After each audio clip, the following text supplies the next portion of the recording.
আপনিও কি healthy lifestyle lead করছেন, হেলদি খাবার খেতে চাইছেন, কিন্তু বোরিং লাগছে মাঝে মাঝে?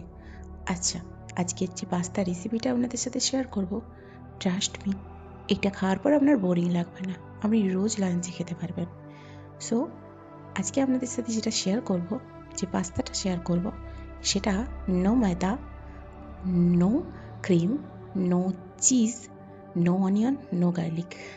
তো আপনাদের অসাধারণ লাগবে, আপনারা নিরামিষের দিনেও সুন্দর খেতে পারবেন।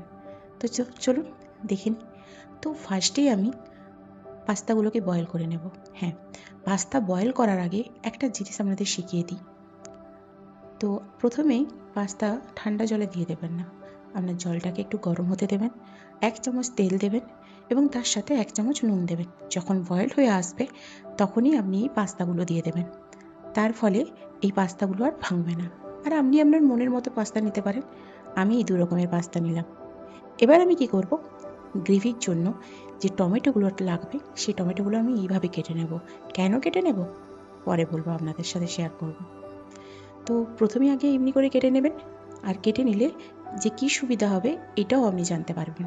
এবং তার সাথে সাথে আমি নেব রেড চিলি।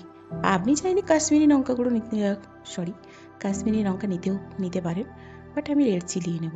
এবং তার সাথে কিছু কাজু বাদাম নেব। হয়ে গেল। এবার আমি এটাকেও বয়েল করে নেব। বয়েল করে নিয়ে তার সাথে আমি কিছুটা নুন ইউজ করব। আপনি অ্যাভয়েডও করতে পারেন, বাট নুন ইউজ করলে এগুলো তাড়াতাড়ি সিদ্ধ হয়ে যাবে। তো চলুন বসিয়ে দিয়ে আসে।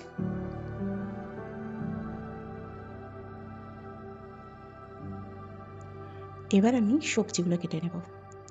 দেখুন, ক্যাপসিকাম প্রথমে কেটে নেব।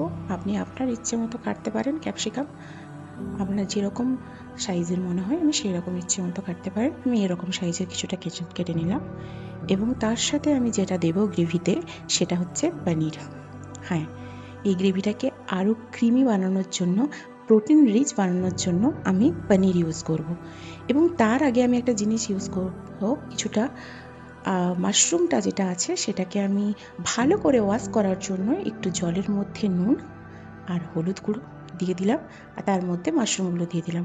আর আপনি যদি ভালো করে আরও ইউজ করতে ভালো লাগে তাহলে আপনি কিছুটা আটা ইউজ করতে পারেন, তাহলে খুব তাড়াতাড়ি আপনার মাশরুমটাও ওয়াশ হয়ে যাবে। তো তারপর আমি পনিরগুলো কেটে নিলাম। আপনি যতটা পারবেন দিতে পারেন, কোনো অসুবিধা নেই, আর চাইলে স্কিপও করতে পারেন। তো আমি ভালো করে পনিরগুলো কেটে নিলাম। এবার ওইদিকে আমার পাস্তাটাও বয়েল হয়ে গেছে। আর আপনি দেখুন পাস্তাটা এইভাবে বয়েল হবে। আর ভালো